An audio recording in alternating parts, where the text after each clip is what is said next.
I know that you and the governor and local officials, state officials have all told people that they get out of the way of this storm. So my first question is, are you satisfied that people heeded those calls, both from you and local and state officials? And then secondly, you mentioned the search and recovery teams that are sort of deployed and ready to go.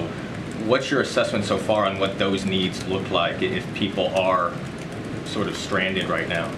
Yeah, so on the first question, I think many people did heed the warning, but unfortunately many did not, right? We're already getting reports of people that chose to stay, and they're getting calls into the local first responders to come in and assist them. And if anybody needs assistance, they should. They should call 911, and those local first responders will come in and help.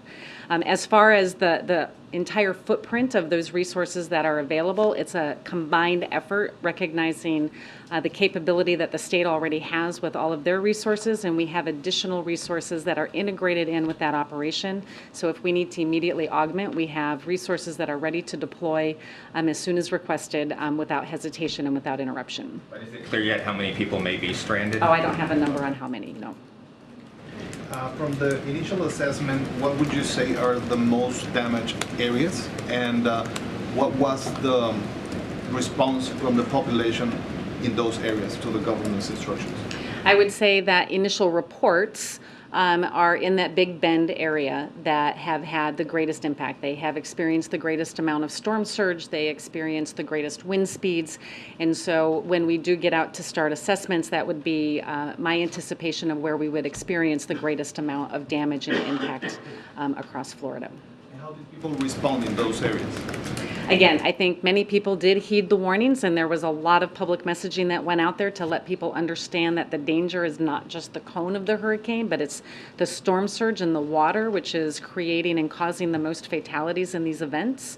But again, many people did not, as we are hearing about our first responders going in to support rescuing people from their homes that are now stranded. Okay, we're going to wrap it up way in the back and then educate. Thanks. On the immediate needs funding, I'm curious if you have recognized the potential long-term ongoing recovery efforts that could be at risk here. So if I understand the long-term recovery efforts based on right now, or what it looks like going into the next fiscal year? Going into the next fiscal year, which ones are at risk here if you do not get the funding you need? Yeah, so what immediate needs funding does is the work does not stop, right? The projects continue to go underway, our longer term recovery projects for the variety of disasters that we've experienced over the year. The obligation or the reimbursement of the funding for those is delayed into the next fiscal year. If it gets delayed into the next fiscal year, then that just starts us out at a smaller balance of what we had anticipated our needs would be for fiscal year 24. Are there any ongoing efforts, though, that you've identified that would be at risk if it comes to that? Again, the funding or the work itself does not stop.